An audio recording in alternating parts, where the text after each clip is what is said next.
What is up, guys, and welcome to another episode of Mythic Drafting, where today we will be drafting another draft of March of the Machine. I've opened up an interesting pack here with Iara, first of Lochthwain. This is triple black with a lot of text. I think it's a fine card, but I don't think it's what we're going to take here. Basically, drains them whenever a black creature enters the battlefield under your control. And then you can sack black creatures to draw cards. There's also Tribute to the World Tree, which is very strong in heavily focused green decks, but not what I want to be taking first pick. We've also got Invasion of Ulgrotha, which I've come down on a fair bit, and then Scornblade Berserker is really good in the blue-black deck, as well as there's a Rampaging Geoderm, which is good in green-red, but again, not really where I want to be in this format. I also like Blooded Burgeoning a lot in the 5-color multi-green decks, but there is just the best common in the set in Printing Champion. This card is absurd. It goes in every blue deck. It does everything they want. And we're just going to slam it here.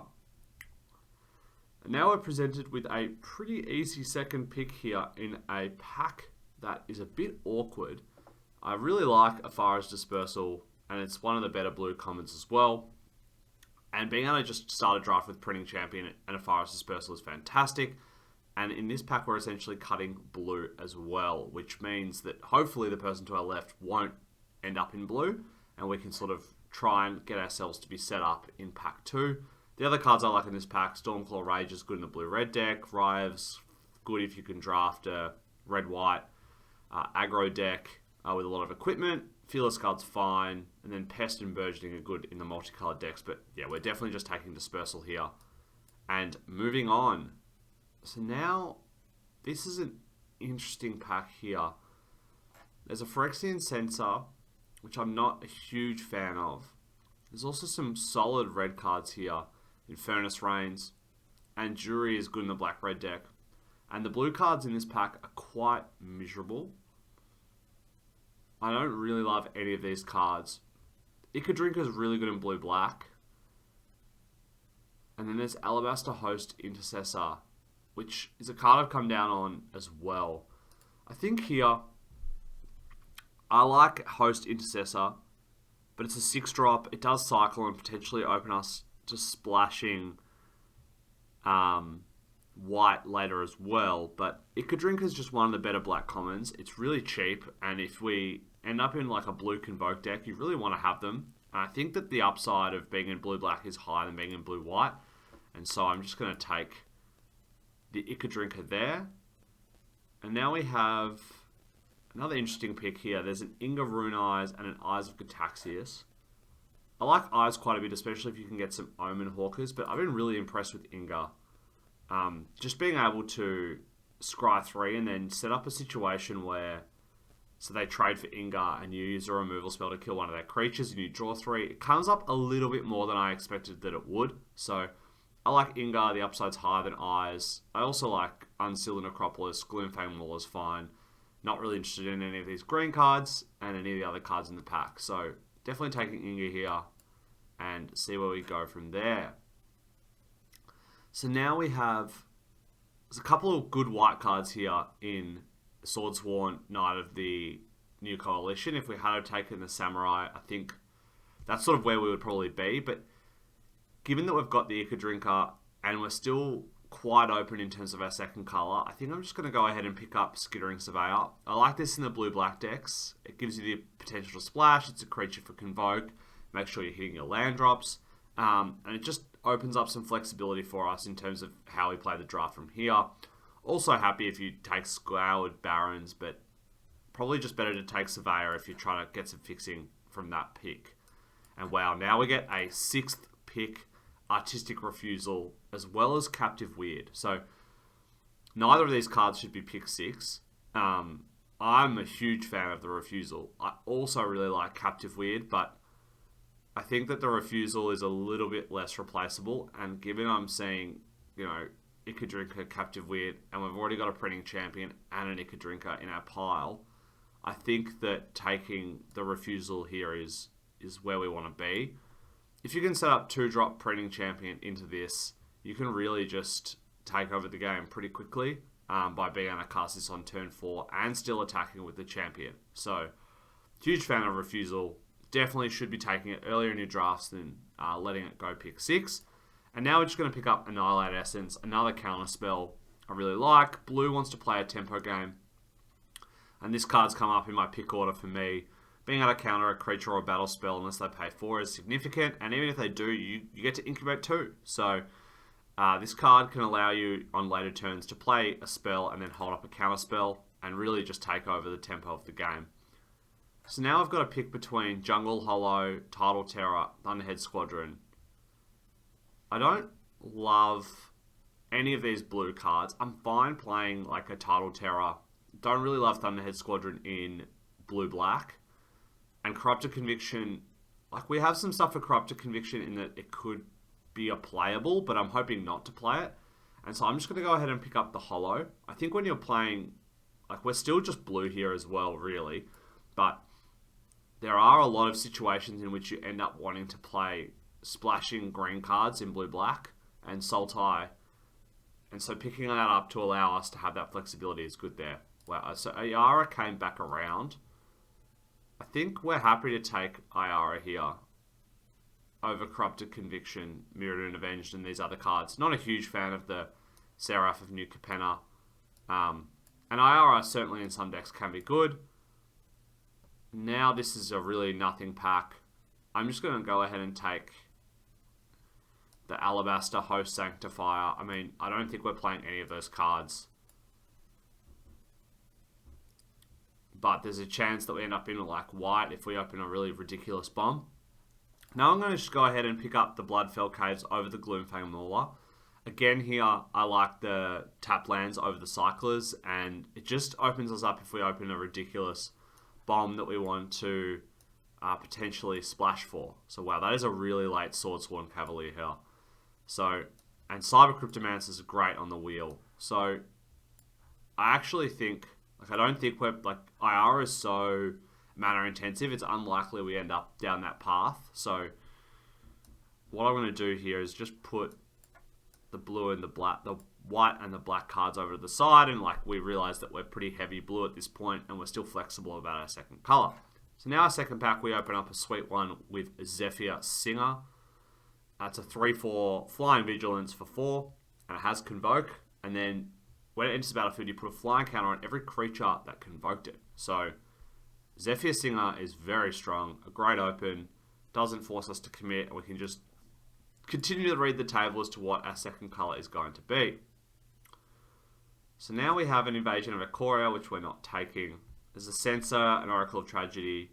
There's also Storm Sculptor, Alabaster Host, Intercessor, which are all fine, but they require a second color. And here, what I want to take is I just want to take Tetsuko. It makes a lot of your creatures unblockable, like the Surveyor, the 1/1 tokens, the Cryptomancer if you play it on itself, which is unlikely. And then also, if we do end up in blue-white, it's really strong with Swordsworn Cavaliers, and they just become unblockable because it's power or toughness. So, you know, if we do end up in blue-white, which is still a possibility at this point, this is just going to be really, really strong. And now here, it looks like we might end up in blue-white because the best card in the pack is Zalfurin Lancer. There's not really a lot for us in blue. Well, there's nothing for us in blue unless we take the Lookout. And then in white, in black, sorry, there's just a Dreg Recycler, which is okay if you're playing the blue-black version that gets Unsealed Necropolis, Halo Charge Scarb, and you can effectively loop the cards as a combo to mill them out if the game stalls out. But yeah, here I think we're just going to take Zalfurin Lancer, and it looks like we're just transitioning into blue-white Knights, which I'm certainly not upset with. And now we get another sweet one for the blue-white Knights deck in Xeric Strobe Knight. So 3 mana, 2/2 flying vigilance, and if you cast 2 spells in a turn, you get to tap it to create a blue-white Knight token with vigilance. So that's an awesome pick 4. And either this is a really good pack or we did manage to cut blue pretty effectively there in pack 1. So now we have a pick between the Invasion of Rin and Omen Hawker. There's also the Order of the Mirror, which is fine. We don't have anything really at this stage for the Omen Hawker. There's nothing in our packs that work with it. It's a high upside card. The other option is to just take Aura of the Mirror, but I think we're sort of lacking a little bit of card draw at the moment, other than Inga, and having one battle is fine. I've come down significantly on the battles over the course of the format, but picking one up there I'm happy with. And wow, so now there's a Final Flourish pick 6. There's also an Inga Halo Charge Scarb and an Omnath Locus of All, but even though I've got the 2 lands, the Skittering Surveyor, I would love to take Omnath, but I think here the pick is probably just Final Flourish. And again, like, it might seem awkward that we're alternating here between black and white as our second color, but with the Surveyor, it's like possible we can splash. And also, like, we're not giving up much in our primary color there to do that. So now there's a Nezumi Freewheeler or a Sigiled Sentinel. This is an interesting pick here. I do like this card a little bit, particularly with Tsuko. But I think here I'm just going to take... No, I think I'm going to take the Freewheeler. I think that the Final Flourish that late is a little bit of a sign that maybe black's open, but immediately going to regret that as we pick up a Swordsworn Cavalier here, pick 8. And I really think that that's probably much more of a sign there. Go ahead and take that. And now I think we take the first Shapecraft over the second Cryptomancer and Invasion of Rin. The card is actually quite good when you have a lot of little bodies like this. Like, we have a Skittering Surveyor, we have the Preening Champion to make a 1/1, we have the 0/1 Cyber Cryptomancer, and it can also help you with just winning combat, like with a 3/1 and giving it first strike. So Oracle of Tragedy here is fine, not amazing. And then I think we'll go ahead and pick up an Expedition Lookout, just because we are alternating a little bit here still, and it's a playable in blue. So if we end up, you know, being short on playables because we've alternated here, then we can play that if we have to. Halo Charge Scarb late there is quite nice. I like a Halo Charge Scarb. So wow, okay, this is a super interesting pack here. There's a Dusk Legion Duelist, which we don't have really anything to put a +1/+1 counter on it, so it's not the best in our deck. But there's an Atris Oracle of Half-Truths, which it's just an absurd card because effectively it's a 3/2 for 4, which draws you 2 cards, because you just almost always want to take the pile that they give 2 cards in, unless, like, you know, they put the absolute best card in your deck face up. And I think it's the pick here. There's still a Lancer, a Intercessor, and all these white cards here, and we'll probably wheel like the Lancer or this, so we're not losing much, but we definitely don't wheel the Atris. So I'm just going to pick that one up there. And wow, we instantly get rewarded here with... We would have been rewarded either way, but this pack is absolutely stacked. We get an Invasion of Amonkhet here. I think we can go ahead and just cut these white cards now. Probably also just not playing Iara. It's just too mana intensive, I think. Hopefully we get to wheel something from this pack. You know, hopefully we wheel like a Dispersal. I mean, we're not going to wheel the Dispersal, but maybe the Informant we might wheel. There's also a chance that if, like, there's blue drafters, they take Marshall, or someone accidentally takes the Sizen instead of the card they should take. But Invasion of Amonkhet is just a sweet pickup there. Another good pickup for us in Skyclave Aerialist over the blue-black land. Aerialist is really good, especially when you have Invasion of Amonkhet, because turn 2 Aerialist, turn 3 Invasion, hit it for 2 and you're immediately threatening flipping it. So very happy to pick up the Aerialist here. This deck does still need some removal. We have a little bit of interaction with Assimilate Essence, and we have Dispersal, Artistic Refusal, as well as Shapecraft is fine. We also have the Cyber to protect ourselves, but now unfortunate there's a Zergo and Ojutai here. I actually think we take it because I don't want to play Hirobi because we don't have anything to really go with it, and it's just going to open up the opponent to be able to do things with it. We're not playing any of these other cards, and Zergo and Ojutai is just really strong. So I don't think there's a world in which we're just splashing black, but like we could splash black for the Atris Invasion and Final Flourish, but I think we're more likely to be ditching the Ojutai. But it's such a higher upside pick at that point, you may as well still take it. And now we get a Dispersal here, which is fantastic for us. Pick between here, Omen Hawker, which really isn't doing anything in our deck, and then a Wrath and a Temporal Cleansing. So I wonder if we bring back these white cards here. And then we cut the Ica Drinker and the Freewheeler. I think I actually kind of like that better. I think the blue-white's actually looking like it might just be... And then we immediately get punished here with a Blight Reaper Thallid. A little bit of flip-flopping here in this draft, but like we have enough playables at this point that I think we can continue to do so.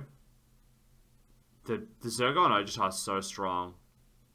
We'd be double splashing, so I think we're just going to go ahead and take the Thallid. It's more likely we still play blue-black at this point, but it is possible we move into blue-white. And then splash like Zergo, splash these black cards. But I think really we're probably just cutting all of the white at this point. But wow, now, okay, Alabaster Host, Intercessor, Wheels. So that actually helps that argument. So we're going to have two decks here. And the Dispersal Wheels as well. So the power level's definitely there, which makes me much more likely to just play the blue-black version of this deck. Because we can effectively cut all of these white cards and just run this as a 23. And this is like really strong. It's quite strong. It's not as strong as with the Zergo, but by having the triple Dispersal and efficient creatures here with an Assimilate Essence, it is good. I wonder... We are going to have a look at the blue-white deck, but this is probably what the blue-black deck would look like. So what I'll do after the draft is finished is I'll just put together what the blue-white version with the splashes would look like. We can take a look at that and consider whether that's a more powerful deck and if we need to do that. So this is what the blue-white version of the deck, splashing Zergo and the Invasion and Atris would look like. I think it is a more powerful version of the deck, but it is far less consistent because this deck still wants to be curving out, and having 4 non-blue-white lands, even if we do have 8 sources of blue and white in this version of the deck with the Surveyor and the Intercessor, it makes it far more likely we're going to stumble and not be able to play our cards in order. And I think that we will really want to be maximizing that. So I think we're going to start with the blue-black version, but if we lose a couple of games, we might switch it up and give this one a whirl as well. So I'll just go ahead and put the blue-black version together now and take one final look at that. Alrighty, so this is the final version of the blue-black deck. You can see it's got a good curve. It's just far more consistent, a bit less powerful, but some of the final choices we have: 1 Assimilate Essence, 1 Expedition Lookout, and the Oracle of Tragedy in the board. We don't have the combo, so there's less need for the Tragedy. I think I like having 1 each of the Lookout, the Cryptomancer, and the Assimilate Essence, and just playing all of them. This will allow us... The Lookout's actually quite good in this deck. There's a fair bit of mill, and it is a good late game win con, as well as a body for Convoke for the Refusal. So let's go ahead and play the first game, so I will see you there. Alrighty, coming in for game number 1. This hand is a Slam Dunk Keeper here with Tsuko into Invasion into Inga. Just in terms of the deck choice as well, I was doing some reflecting after the second draft of the Arena Open, where probably one of my worst drafts of the whole format, to be honest. Was pretty disappointed with it, and just having to think about the consistency, and wow, we just managed to get the win. So I'll keep explaining my thinking when in game number 2. Alrighty, back for game number 2. An interesting hand here. All it really needs is a swamp for this hand to be pretty awesome. So I think this is a keep. But it's on the borderline side of things. And yeah, as I was saying about the Arena Open, I think like just doing some reflecting after that and realizing probably need to just play a little bit less, like go for the little bit less splashy, and in those spots go for a more consistent version of decks. And it's certainly not to say that there's not time and place for multicolored decks and splashing, but in this instance, for this deck, for example, we can play a 4-color deck and a double splash and gain a whole bunch of potential power level, but the inconsistency really does bring you down, and a lot of the time in draft, it's just winning through your consistency and solid and getting creatures and spells onto the battlefield every single game that really matters. So here we're going to play Atris, and wow, that's super unlucky they hit us with the counterspell there. Absolutely no idea they had that. Would have been great to play Inga into that, but obviously hindsight's 2020 there. But playing Atris there, I mean, it's a menace threat, so we're going to start putting pressure on them, and it just gives us the additional cards. The opponent seems to be on a 4-color brew here. And this is what I mean in terms of if you're just playing out your consistent deck and attacking in to your opponent and putting pressure on them, you can beat a lot of the decks with power. Now, this deck doesn't have a ton of really high powerful cards at the moment, but if we manage to, just curve out and win that way, then we're going to pretty consistently get some wins. Now, we are going to lose to more powerful cards like Chrome Host Sea Shark here, but I still think this is, the right call. I think there's definitely times when you just want to have a bit more fun, possibly, and that's fine as well. But yeah, I think I'm just going to be angling towards playing some more consistent decks and only splashing and drafting the way I did in that Arena Open Day 2 second draft less frequently, and just evaluating when it's right to do that. So now, look, we're facing down Chrome Host Sea Shark, which is into a 4-color deck, so presumably they're going to have some really powerful spells here, but be able to incubate here. So my reasoning for keeping the Scarb on top is effectively, if we put it on the bottom, we could mill.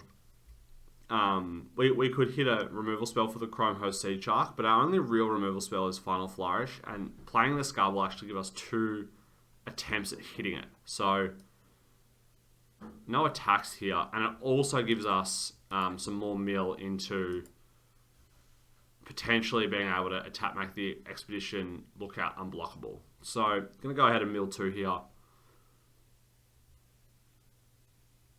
And I think, yeah, we'll just put Artistic Refusal on the top. It's just our best.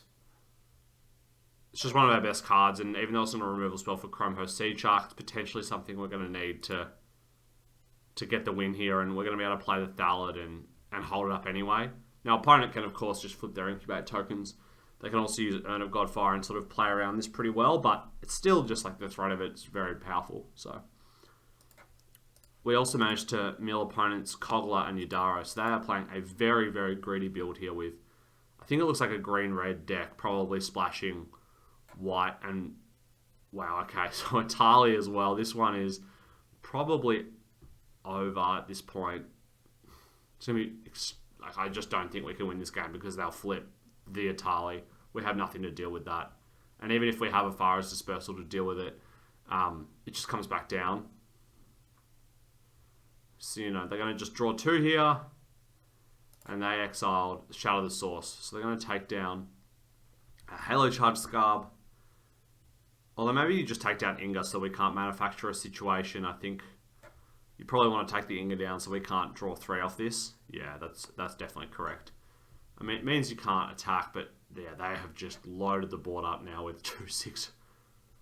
I think that is pretty much game. We'll take 1 draw step, and then I think we'll just scoop it up for the opponent here and move on to game number 3. But yeah, opponent's deck's super sweet. And this is the other flip side of the equation, is that, I mean, that deck looks like it has some decent fixing, some decent card selection. So, and it looks like that the only card we've seen them actually splash for, I mean, Assimilate Essence is a bit of a rare splash in Chrome Host Sea Shark. But that's going to do it for game 2, and I'll see you for the next one. Alrighty, game number 3 here. Opponent is on the play, but we have a very solid hand here with Assimilate Essence, Expedition Lookout, Dispersal, and Inga. So pretty happy to keep this one Going to go ahead and run out the island first in case we manage to draw an island. We'll get 2 down. Thalad's a sweet one here. I think we'll just go ahead and run this one out over the Lookout. There is actually an argument there to playing Lookout, actually, I think, maybe. But this does get some pressure on. The argument for playing Lookout is that next turn we can Thalad and Dispersal, but if they play something here, I think I'm just happy to potentially flip this and get in. Skidori Surveyor, getting a Forest. So yeah, I think...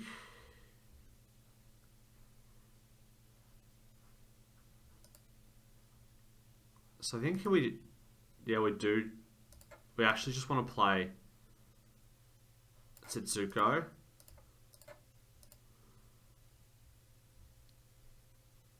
Because the reason for this is that next turn we can actually flip the Thalad and hold Dispersal up. Or we can just play Rune Eyes and then the next turn we can flip the Thalad and hold up Essence and Dispersal. So, pretty happy with that line. Also, I do like holding up Annihilate Essence if possible on black-green decks 5-drop, just in case they have a Glisser. Might seem a little bit excessive, but I don't think we can necessarily do it in this spot here. But I think we can just flip the Thalad and then offer the trade here. All our 1/1s are going to be unblockable, so... And I think we just hold back. No, I think we want to attack with the Setsuko. The reason for that is they flip their Incubate token and get in, we just Dispersal it. And we're somewhat likely to be racing here. Opponent's down to 14 already. We've got a Dispersal. We've got 5, power and toughness on the board. And we have a Dispersal in hand. Just going to put a stop on their first main. They don't have anything there. Okay. So now I think... Very interesting. It's likely that they have a... They might be going to flip this to block here.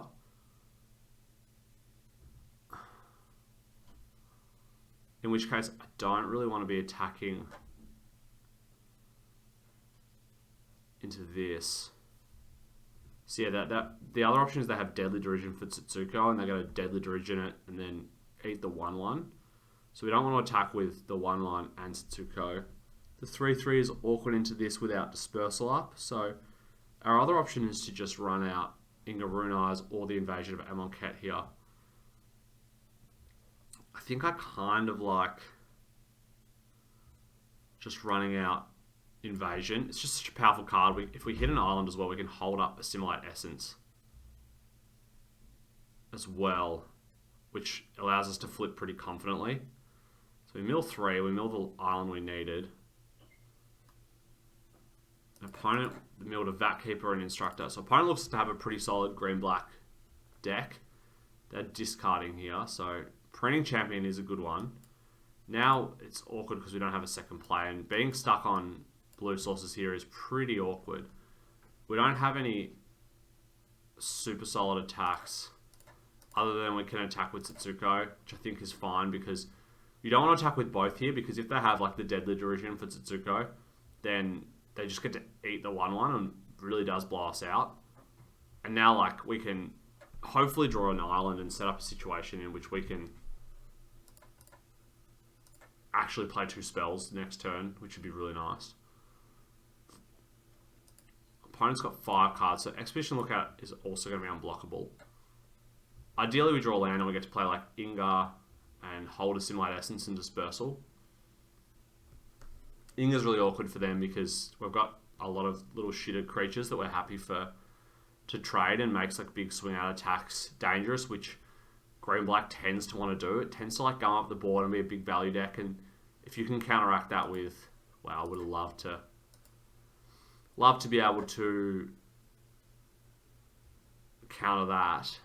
But now, I think they're probably going to go ahead and get the Gloomfang Mauler, and if they do that, then we are going to want to hold Assimilate Essence up, which is super awkward given the cards in our hand, and it's probably going to be pretty obvious that that's what we're doing. They also do need to get it out of their graveyard, because if it's really bad for them if we have Invasion of Amonkhet come in as a copy of that. Or a copy of Elvish Vat Keeper as well, is not good for them either. It's an interesting decision for opponent here. But I think they should probably just get the Gloomfang Mauler because it's a huge threat. Menace allows them to get in with this as a 6/6, and then they have the 5/5 Menace body as well on the battlefield. So that's certainly what I think I'd be getting in that situation. There's also an argument to get the Huntmaster to be able to like cycle your Skittering Surveyor, but I really don't think that's the value or the efficient tempo play that you want to be doing here. So wow, they go and get Herbology Instructor. So that's super interesting. Also means we don't have to worry about holding up Essence as much because we just can't really counter that as effectively. So we could double block here, but just that's our best target for Dispersal. So not really interested in doing that. So that's an awkward draw.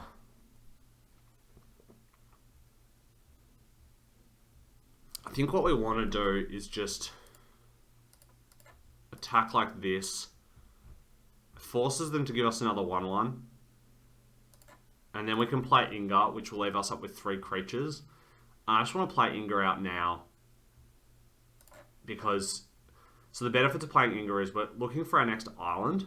It also puts them in a position where if they attack, we can potentially draw 3, depending on how they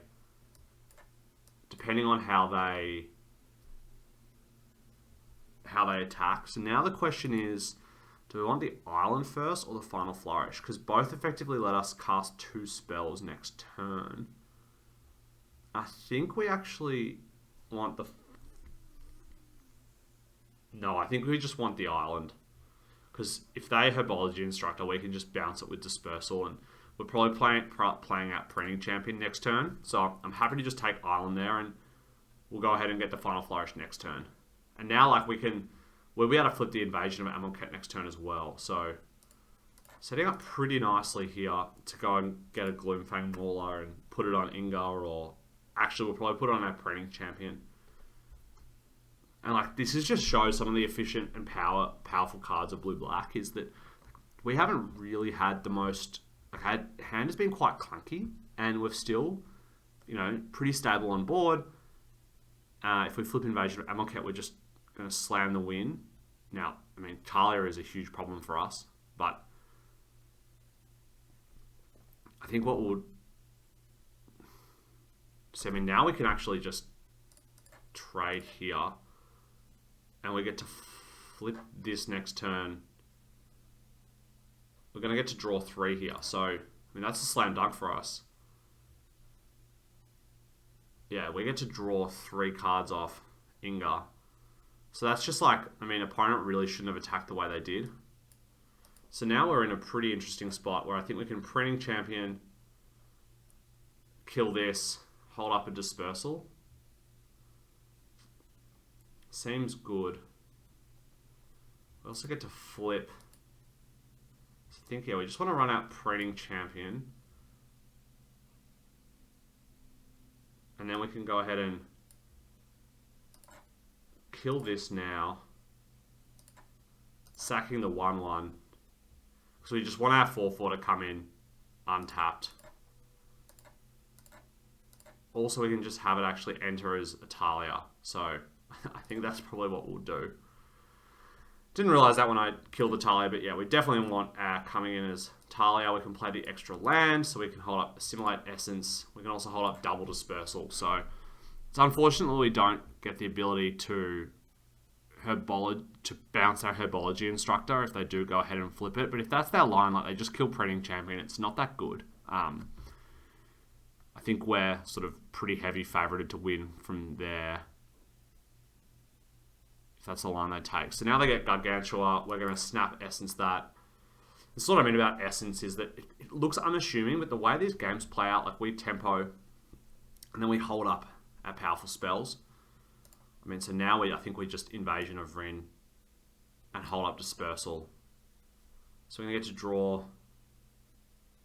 We only need to discard 1 card, so we'll discard a Swamp. And play an Island. I think we can just get in with Talia. We can flip this here. Attack them with Talia.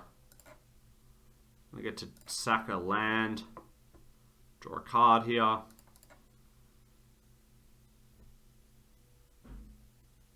And now I think we've actually just passed the turn, because if they go ahead and try and flip the Instructor, it's fine for us. Just going to chump Surveyor. We get to smash in.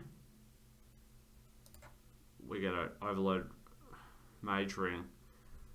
Now, I wonder if there's an argument to just playing out some of our other creatures here.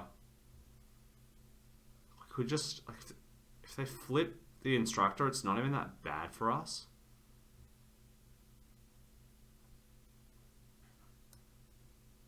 I think we just...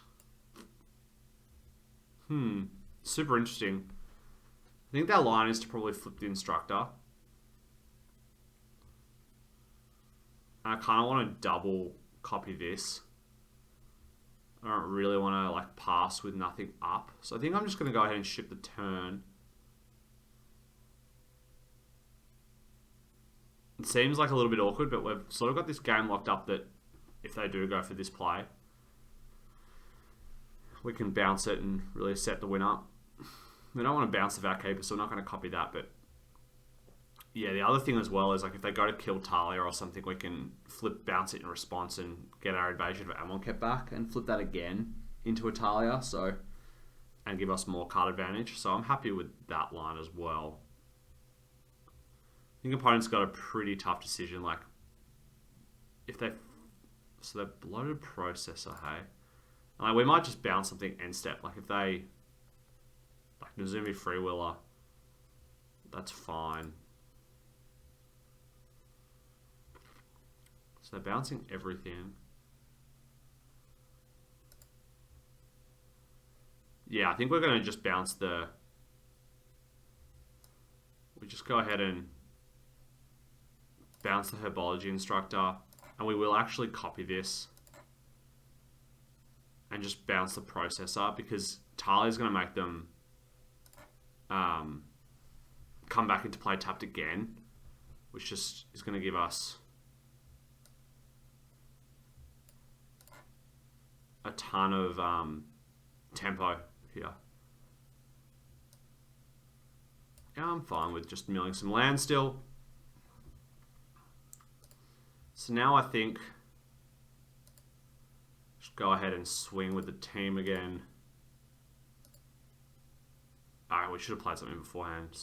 That's my bad. Go ahead and hit the land. Only 7 cards in hand here, but we're just going to go ahead and play the Aerialist,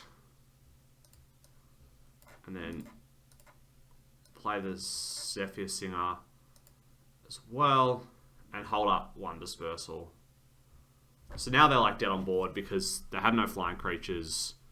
All of our creatures are effectively, we've got 4, 9, and then we can Zhalfir and Shapecraft the 1/1 after blocks for the lethal. And we can also just Dispersal something. So all our creatures are coming into play untapped as well. So yeah, so I think that's the win here. Unless they have like, yeah. So opponent's seen the writing on the wall. That's a sweet victory, and I'll see you for the next one. Alrighty, game number 4 here on the play. This hand is definitely a keep with Aerialist and Surveyor. Can fix our mana. And then also we can probably cast a turn 4 Refusal as well, which is sweet. So this is a pretty sweet hand. If we had the Swamp to start with, it'd be even sweeter, as we would probably be able to attack with the Aerialist and not make the Refusal as obvious. But I think, you know, there's every chance opponent plays something that can probably block this. In which case, we're happy to just hold it back and attack. But now I get to just go ahead and fetch an island. And next time we can play Ikadrinka and hold up Refusal. And then, I mean, like, we're just going to want to counter something anyway. If they don't play anything, it's fine. And it's particularly with this Kami, like, they're going to have 6 mana next turn, so we definitely just want to run out the Ikadrinka. and hold up refusal. And if opponent doesn't play anything, we can just ship the turn. And then we'll be able to attack with the Aerialist and hold up refusal next turn. So now we just cannot, I don't think, let that resolve, given we don't have any removal for it. And in a green-white deck, that card is just so absurd. So we're going to go ahead and counter that. And we also get to draw 2. Wow, and so we've just drawn all lands here. Basically since, yeah, we've just drawn all lands. So really not good for us at this point. Skyclave Aerialist will help with the flooding a little bit, and Free Will is a great draw here, because we'll be able to go and get that Botanical Brawler instead of them getting it. So now I think we just ship with the team, slam the Free Will, and next turn we'll be able to flip Free Will and get a creature out of it. So either going to get a Botanical Brawler or a Wary Thespian, and it may be that we actually just get the Thespian because it has some more power and toughness, and also will just... Okay, so they're going to seal away the Freewheeler, I think, here. And then flip that token. We'll probably chump with the Ichor Drinker next turn.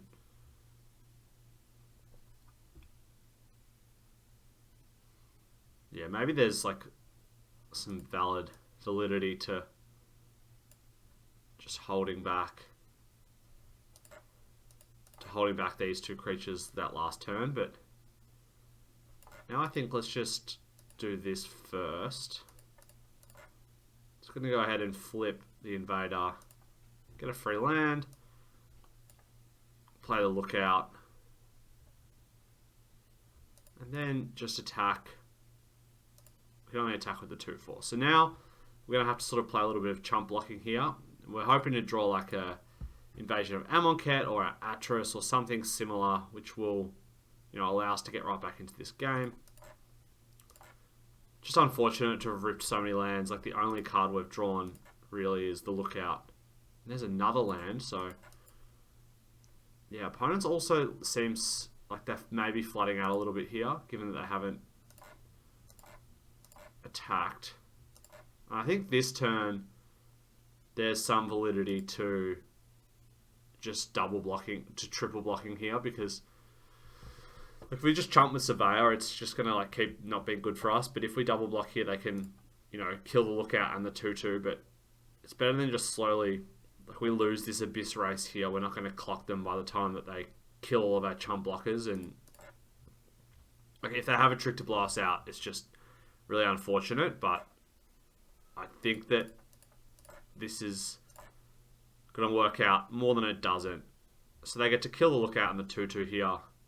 If they have removal, it's really bad for us, but that works out really well in that now the board's extremely advantageous to us. Like, I think there they actually should have, the fact that they get the 4/4 body back, but I think they should have repurposing the Lookout there.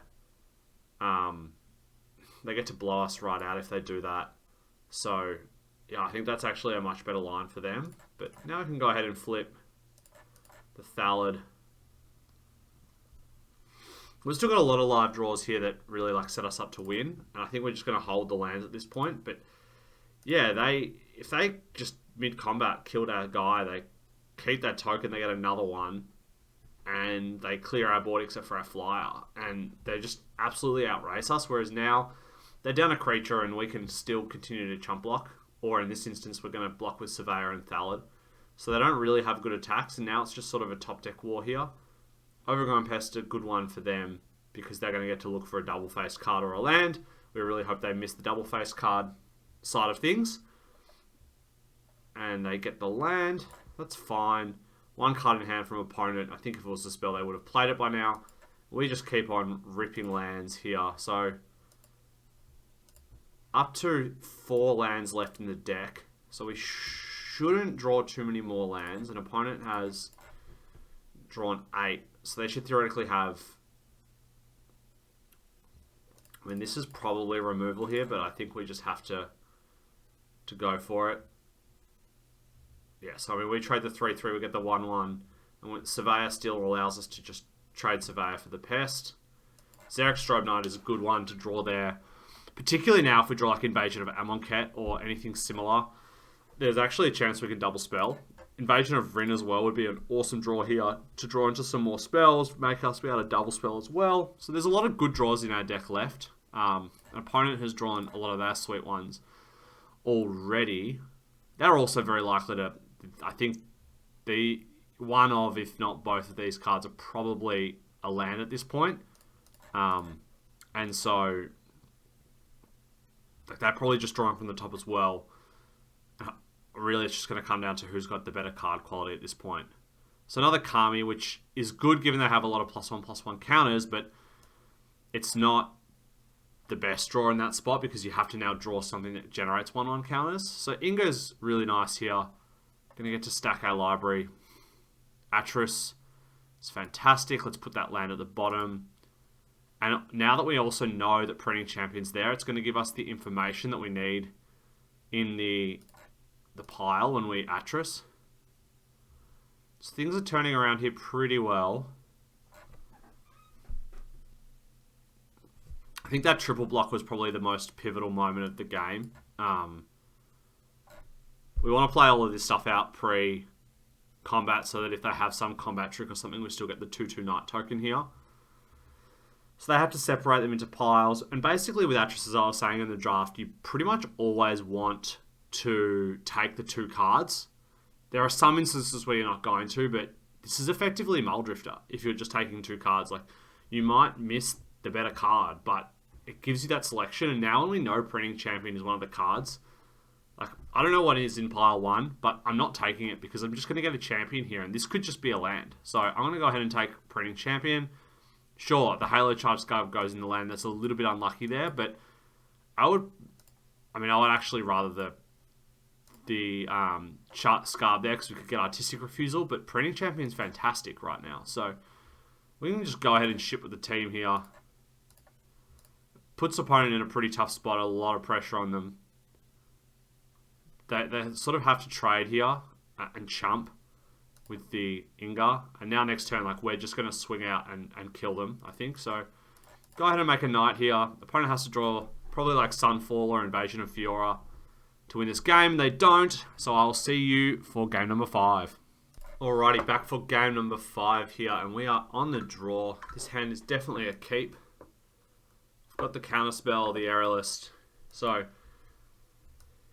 always better to have these hands on the play, obviously. I mean, being on the play in modern formats is pretty awesome, but here we get to, I think we actually want to run out the Aerialist here. The Thallid it's like tempting to run the Thallid out, but if we pass the turn with Thallid, it's very obvious that we have some kind of trick, because otherwise we could have transformed Thallid. Now they've played Hanger Scrounger on their Finn. No blocks for us. I'm going to get 2 poison. And then here, I think we can just attack with the Aerialist. And then I think we just ship the turn here. We're going to get to Annihilate Essence. And then next turn we can play Inga. Or we can play like 2 spells here next turn. We just want to slow down the opponent's momentum here. And probably on the turn 5 we're going to play and flip Thallid. It's probably our plan. So they're probably going to play a spell here with their spin. And we're just going to snap counter that. I mean, we just need to slow them down. And now we get to... Ooh, Invasion is pretty sweet, but I think we need to just maximize our mana efficiency here and get the Inga down. It also lets us like stack our deck for what we're milling. So yeah, we can go ahead and get that Halo Charge Scarab here. And then want to get in with this. Scarab's also going to block the Finn really well here. So opponent's they're looking for land, they're stuck on land, which is great for us because yeah, they get to get in with Finn, but we don't block that. And now I think we can actually... Got a couple of interesting lines here in that we can Cryptomancer our Inga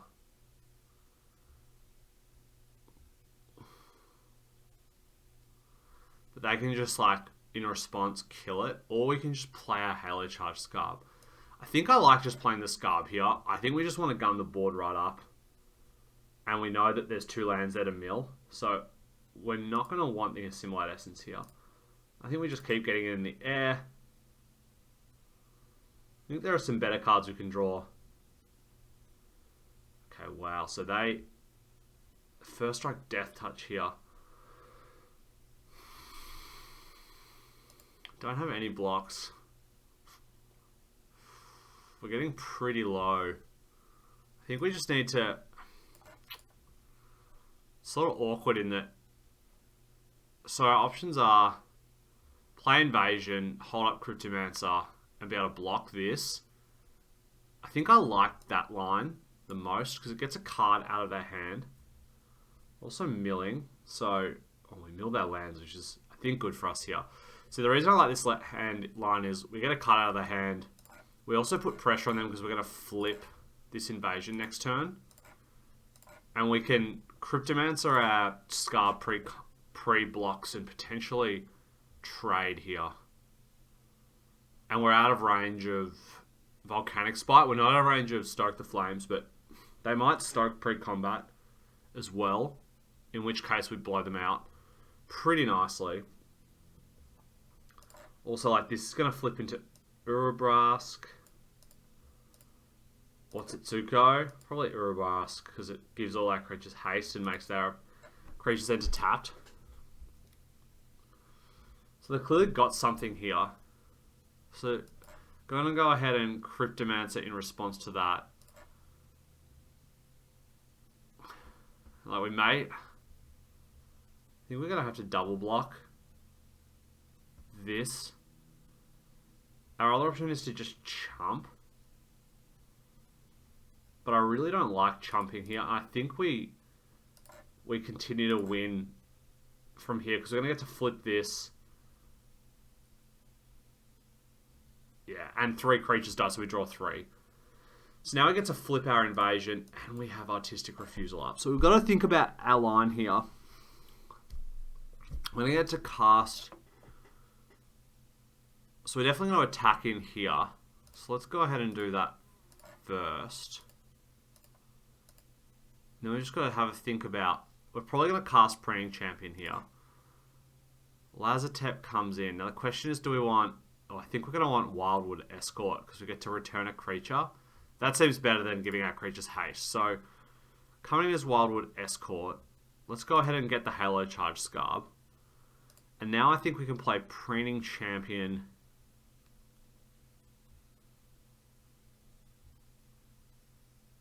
I think we can play Preening Champ and play Blightkeeper Thallid and still have Refusal. It's awkward because if they have like a... If they have a removal spell, we can't counter it, but we have enough chumpers that I think I like this line. And now, like, if they play something post-combat, we can counter it. It's a bit awkward. Maybe... Oh, so they've Mountain Cycled that. Which is interesting. They're going to Glistening Dawn. I think we actually need to counter this. It does allow them to just get in with the team, but they don't kill us. And this is more of a problem for us. So to go ahead and discard Swamp here. And also, like, they have to think, like, we've got 2, 6, 8, 9. We've got a lot of power and toughness on the board as well. So they have to be careful with how they're attacking. They can obviously get in here. But, like, we go to 3, and as they say, 3 is not 0. So we can go ahead now. I think we just shit with the Flyers. Bash in. And we just want to get our creatures down here. So let's go ahead and get Nazumi Freewheeler online. And Xeric Strobe Knight. We're going to have 2 creatures next turn. 2 spells next turn to make that. So they have Rampaging Raptor. Ship with the team. Okay. So they can't pump the Raptor. So we'll go ahead and trade here. Trade the 1-1 here. 3-3 eats this. And then I think the Thallid can just trade with the 2-2 here. They can't pump this. I'm pretty happy with these blocks. I think we may as well just put one extra here, just in case they have, I don't know, some kind of trick to prevent extra damage. Just to get the adaptation. Didn't need to do that then. But now we have 9 damage. Oh. So that's awkward. So we get to play Scarb. And we get to get Artistic Refusal on top. Play this. And I think we want to keep the Freewheeler because they can pump this twice. And we can't take any damage. So we need... Yeah. I think this is right. We hit them for 6 this turn.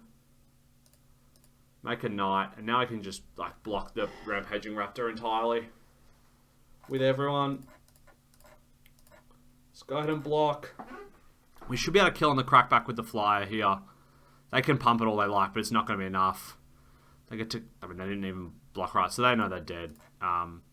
Dead here. Sweet game. That was really close. Really interesting lines there, but managed to pull out the win, and I'll see you on the next one. Alrighty, game number 6 here. We're 4-1 currently. This hand's a little bit awkward, but it's got the power here that it's a keep. Like we've got Surveyor to get our land, Invasion, Xeric Strobe Knight, and now I can go ahead and run this out as well. So in the play here is to get the Strobe Knight out online first. Opponent's also got a good start with the Inquisitor here, but Strobe Knight is a sweet one when we've got Invasion. Wow, double Inquisitor from the opponent. That's pretty awesome. But no land, so... And we've got the Dispersal, so... I think here... I was thinking about freewheelering. But I think we just actually want to get Invasion online and hold Dispersal up. Just disrupt the opponent's hand as well. So that... Oh my god, that opponent has a brew here. They're probably white-red splashing green for something. Yeah, it looks like it. So we're going to go ahead and attack in here. And now next turn we should be able to flip it and get Halo Charge Scarb, which is going to be good. They get a 4-4, but we're going to get Dispersal back on top as well. So they can get in here, but we're going to Dispersal this. Say no. Get rid of the land. Draw another Dispersal here. On our turn. And go ahead and start. We'll start with the Freewheeler here because we want to get more creatures in the graveyard to potentially flip. Skyclave Aerialist. Let's go ahead and flip this battle. Man, Invasion of Amonkhet is busted. And we also get to make a Knight here because we've cast 2 spells. So we can get give it haste. We can give it flying, or we can get an extra. We can stack our deck. But I think here we just want the flyer. Like a 4/4 flyer on this board is really strong. So I'm gonna go ahead and get the flyer. We've got Nezumi Freewheeler as well, and we're making Knights now. So in a pretty strong spot here. Opponent's definitely got something. So let's go ahead and... We're not going to attack on the... I think we just go ahead and ship with the team here, because they're probably going to flip this in response, and we can just Dispersal it away. So, yeah, that looks like what they're doing. They get some 1/1 counters on it, and we're just going to Dispersal it here. So, say goodbye to your friend. Double Dispersal is just absolutely ridiculous. We're locking the game up here with Artistic Refusal. And this is why I saw a Twitter thread from Zen Takahashi, who is a professional Magic player from New Zealand. He was writing about... So they've got Volcanic Spite here. That's fine. He was writing about blue-black and how it really needs to be a much lower to the ground type of deck. And I think he's definitely right. And I was potentially drafting it as a little bit of a higher curve control deck. I think there are some builds where that's correct, but this deck with the the version with a lot of the lower creatures, it does allow you to just take advantage of the blue convoke spells in blue-black and really put the pressure and take advantage of the tempo from Afara's Dispersal. So a really strong version of the deck, gets us another win there, and huge credit to Zen for upping my game. Really appreciate that. And I might leave a Twitter link to that thread in the description for anyone that wants to read it. So I'll see you for the next game. Alrighty, back for game number 7. Another slam dunk keep here. I've got Skyclave Aerialist into Strobe Knight into, if we draw a land, 2 creatures and 2 really good creatures, and yeah, this hand is really sweet. Like, and this is what I think I mean, and what Zen meant about blue-black is when you can play all these cheap creatures that are really efficient and fantastic, you really take advantage of cards like Afara's Dispersal, because you get to then follow up with, 2 spell turns much faster than your opponent, all while putting a ton of pressure on them. Like now on turn 4, we're going to be hitting them for 4 in the air and putting 3 creatures on the board with Strobe Knight and these 2, as long as the opponent doesn't disrupt us in any way. And then the next turn, we're going to be able to flip the Thallid and hold up Dispersal if they try and flip their Etherblade Agent. I mean, even if they go ahead and flip the Agent and attack us to draw a card, we're absolutely fine with that because we're going to be beating the opponent down. So they have managed to hit the Temporal Cleansing here, which is unfortunate. And now it's a little bit awkward because we've got the Free Willer here. But I think we still just go ahead. So now it's a little bit interesting. We could play Free Willer. So we've got to think about what we're going to do next turn. I think next turn we're going to be Strobe Knighting and holding up Dispersal. So I think we just want to attack and play our guys. They might get to draw 1 card off this if they do that. But if they do, they're investing a lot of their resources into the Etherblade Agent, and we're going to be able to flip it next turn with bounce it next turn with Dispersal. So if they go ahead and flip here, I'm pretty happy to let them through for a hit, knowing that we're going to be able to bounce it on the next turn. The cleansing was annoying, but it's not the worst. Now, the invasion of Amonkhet is much, much worse for us. I think I'm going to go ahead and just get rid of Dispersal here. Wow, so opponent had a sweet one. So now we could flip the Thallid. I think I kind of like flipping Thallid. If we flip Thallid, yeah, I think we can actually flip the Thallid here. Oh man, so annoying. I really wanted to be able to flip it and cast this. We still can, but we're not going to be able to get to attack. So now we get the 1/1, which is great, and we get to convoke out with make all of our creatures flying. So now all of our creatures are flying and pretty unblockable. Missed 2 points of damage there because we could have attacked with the Skyclave Aerialist if we hadn't have attacked with the Swamp. I thought we'd get an opportunity after we'd done it, the Phyrexian, to be able to do that. But Mutagen Connoisseur is a good one from the opponent. But the thing is, all of our creatures except for the Zephyr Singer are unblockable.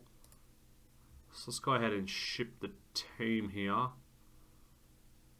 Still got the 3/4 Flying Vigilance here, so happy to just get in, hit opponent for 5, and then play Free Willer. If we draw a land next turn, we can flip Free Willer as well. So we're going to get a Thallid, or we can get an Etherblade Agent, we can get a Captive Weird. I don't mind Captive Weird actually, but I actually think we just get Etherblade Agent because of the ability to flip it and then pressure drawing cards as well. So opponent's on a huge clock here. Mutagen Connoisseur is just not doing much given they don't have any flip cards. If we draw, Final Flourish or some of our Dispersals as well, we're going to be able to clear the way to the victory here. Also equally happy to just draw a land.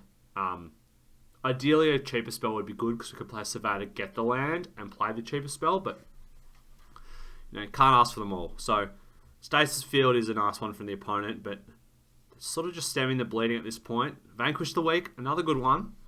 But again, like we're still just going to be chipping away for 3 here. So let's go ahead and ship the team again. Still just slowly getting away, getting in. We will play the Skittering Surveyor first and get an island. And the reason for doing this is like it's so minor, but they don't then know that we drew the island before we played the Surveyor and this is a land in our hand. Like they think that this could theoretically be a spell at this point. So we'll go ahead and turn on full control as well. Just to, you know, leave a little bit of doubt in the opponent's mind. It's one of the things I like about Magic the Gathering online as opposed to Magic the Gathering Arena is that there's a lot less obvious tells from the client. Like in Arena, you can really tell when your opponent doesn't have a spell because it moves through so quickly. So opponent here is going to get Vanquish the Weak back to deal with our Tetsuko, which is unfortunate, but the other thing is these saplings already have flying. So opponent's still on a clock, and we know what the next play is. Drawing another land. So now let's go ahead and just get in with the team again. All these guys are unblockable except the 3-4. So Mutagen Connoisseur, like while it's not posing a threat, it has done work in that it has really slowed down our ability to end this game. Let's go ahead and ship the turn. They're going to have to Vanquish the Weak this turn or they're just dead on... Well, they're not dead on board, but yeah, they basically locked into doing that at this point. If they want to attack with the Scarb, we can block. An Ikadrinka. Not the best draw, but not the worst one. Slow, like this Connoisseur is going to be able to kill our creatures next turn, but at the same time, the Singer is lethal now. So if they flip here to make this a 1-5, they still have to block this, but Invasion of Ulgrotha is a really good one there. It gives them the life, takes a lot of the pressure off. So we are now going to need to draw something. Opponent has managed to stabilize pretty well, and there we have it. The final flourish here to take down the Connoisseur, sacking at Nozumi Freewheeler there. We just get in. Opponent's has one turn to deal with our Singer. They have a way. They can't flip the Weird either anymore because they would just die. So hopefully this will be it. Opponent had a really pretty sweet deck here. The thing is that they ran into the problem we were talking about earlier in that their deck lacked the consistency because of the 3 colors, but it did have the power level. So I'm sure opponent has had some insane draws, but equally they will have had some draws where they've really stumbled and haven't been able to get the win. And been taken over by a more aggressive type draw like we had. And I have to admit, we had one of our better possible draws, I think, with this hand. If they didn't have the Temporal Cleansing, we would have gone off with the Strobe Knight, and they did, and we still managed to have the pressure, I think, to hopefully close this one out. They could have Final Flourish here or like a Dispersal, but they don't. Win number 6, and I'll see you for the first game where we're going for the trophy. Alrighty, game number 8 here, going for the trophy. This hand is going to be a keeper. We've only got 2 lands, but we've got the Final Flourish and the Surveyor. So all we need to do is just hit 1 land, and we'll be able to get our blue for Atris and Inga. And this hand should be pretty strong if we manage to do that. So there's a land. That's fantastic. So now the plan will be, I think if they play something that Flourish kills, we'll probably pick it off. Just from a tempo perspective, because our mana is going to be pretty tied up. They've played the Burgeoning, so that's fine. We can save the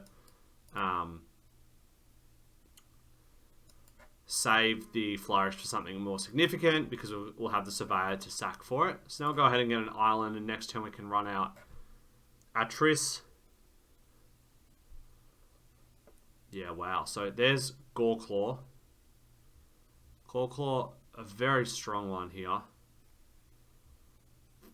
Creatures and spells with you cast with 4 power or less. Whenever it attacks, each creature... So yeah, that's a huge problem for us. I think we can just go ahead and just get in here. See if they block. They're not going to, naturally. What I'm tempted to do here is like double spell. Just because I don't want them to have the Goreclaw. And I think we're going to sack the Skittering Surveyor to kill it. I don't want this thing getting out of control and allowing them to play a big creature next turn. So we'll just go ahead and pick it off there. It's just going to... I think we just lose on tempo there if we allow them to play other big creatures that we can't deal with next turn. They've only got 5 mana. And now they have to play something like an Overgrown Pest, and it gives us the opportunity to just stabilize a little bit more.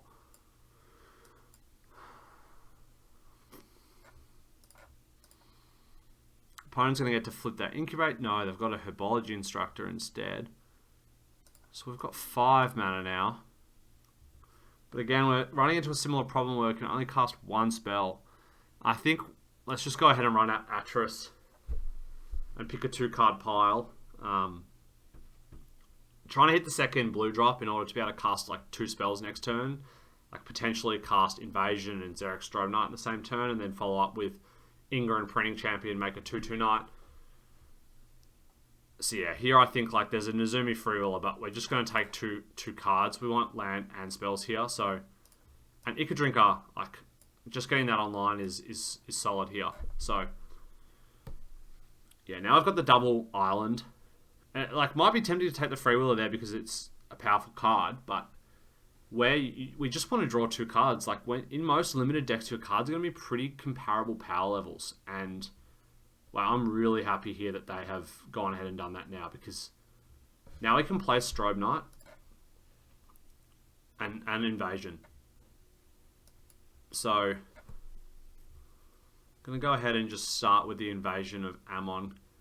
Actually, I think what we want to do is just play Strobe Knight and Printing Champion, because we're going to get to double spell no matter what next turn. And now they don't know this, but we're threatening to flip the Invasion next turn and get like another Atris. Our Invasion of Lorwyn here is a sweet one. I'm going to take that out. So we might need to start grinding a little bit here. And just like... Because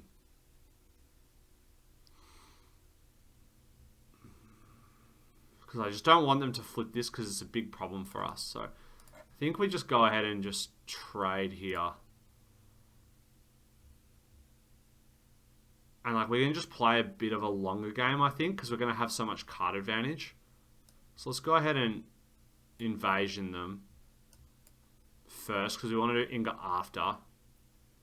They have to discard. Thalad's a good one, but we're going to go ahead and run Inga out now. So Refusal's great. Simulate Essence, don't mind, but I think the Refusal's just better. And then Halo Charge Scarb is a good one. So now we can go ahead and ship. We can play the Thalad and hold up Refusal this turn. And like, they have to be careful about how they attack, because oh wow, so Invasion of Regarth is going to allow them to pick off at Ica Drinker and just straight up flip their battle. This is a weird deck here, splashing like an Invasion of Regarth. I think they must have a lot of battles in order to be doing something like that. But now they're going to be able to threaten to flip this as well. But Thalad will, with Inga, will allow us to potentially draw 3. But I've got the Final Flourish for Inga as well. 3 creatures haven't died. I'm going to go ahead and put some pressure on us here. Wow, so they're getting in there. I don't know how much I like that line from the opponent. So we can go ahead and Thalad.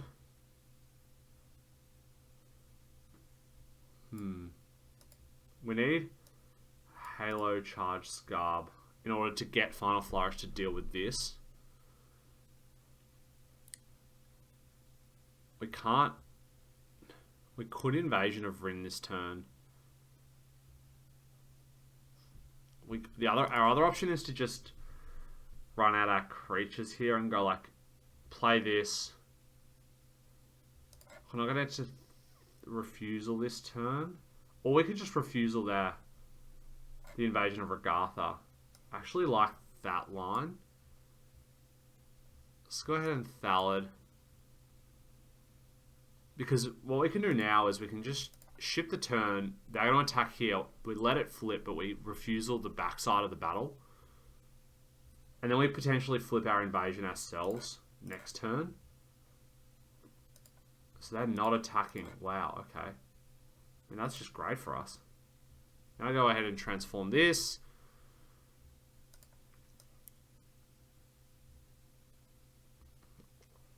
And just go ahead and run out Halo Charge Scarb now.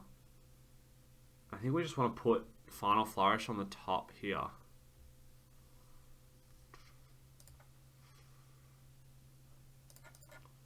Then we just... No attacks this turn. I think we actually just flip this. Because they're not going to be able to get through, and it's just like if they cast anything pre-combat, then we have to tap down to refusal it. So yeah, they can invasion now. But the 4/4 is good, but it's not amazing on this board. I don't know how much they're going to have for it. Let's see how they attack. But they've also got to be really careful in how they attack now, because we can flip invasion and get, you know, an Ingar or a Xeric Strobe Knight or an Atris. Shipping with the team. So they've got to have a removal spell here. Which means I think we just block like this. And we just keep our 1/1 actually. Because now if they have a removal spell for one of these, like they can remove the Scarb, we still kill it. So they have one removal spell, it's fine. It does allow them to do this, but then we have the Scarb to block here. So I'm pretty happy with that, those blocks. And if they do have the removal spell for the Scarb, we still just trade these two for this and have 2 1/1s.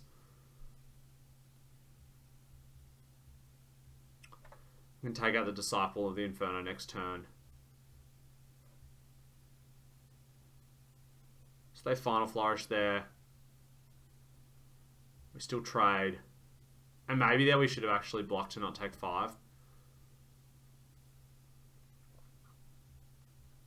But I think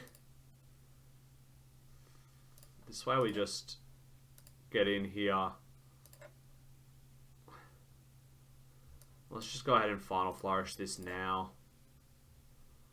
Sacking one of these. Yeah, so this is dead. Now we just hold refusal. Basically the rest of the game. I mean, they should have some lands in hand. Ravenous Sailback is just snap getting countered here. And the good thing about this as well is we're going to be able to put the refusal back on top of our deck. Not this turn, but next turn. So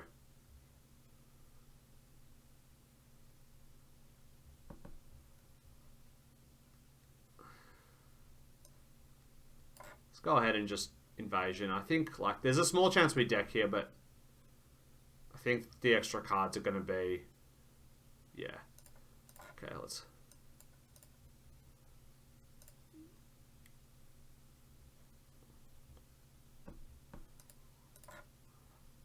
We need to just put a clock on them as well. So let's go ahead and Cryptomancer and put the counter on the 1/1 to flip this turn as opposed to next turn.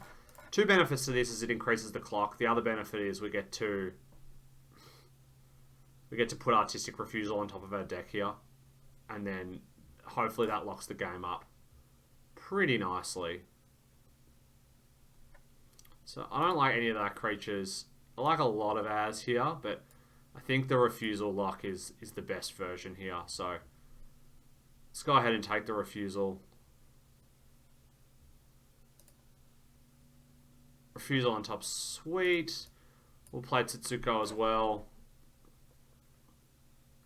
Puts them on a pretty good clock here, 7. We have enough cards to draw. If they get something this turn, I mean, we can always... Yes, like this turn, we're going to get to bounce this, and then refusal lock. hopefully lock them out. So now we go ahead and just bounce this. I think we just need to leave them both on top because we don't want a deck here.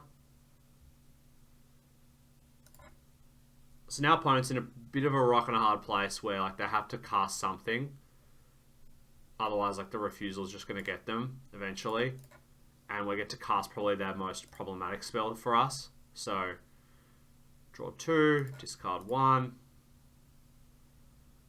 Expedition Lookout is a good one. And again, we'll just attack them. And now they've got a lot of creatures to deal with unless they can mill us out this turn. I think that should be the win and the trophy. Certainly if they have a way to mill us out, kudos to them. That's the win. That's the trophy with this one. 7-1 with this deck. I think the right decision there to not play the more adventurous version of the deck and just go with, you know, safety first. Just some bread and butter blue-black with a good curve, some good interaction. Let's take one last look at the deck here. You know, fantastic low curve with some powerful cards in Invasion, Xeric Strobe Knight, Atris, and Zephyr Sigurd. And then as well, like Artistic Refusal. Definitely light on the removal, but we had some counter spells and a lot of bounce spells to make up for that. So that was a sweet one. If you enjoyed the video, be sure to leave a like and subscribe for more drafts in the future. And leave a comment if you would have done anything differently as we claim our gems and our prizes. That is it for me. I hope you enjoyed the video and I'll see you in the next one.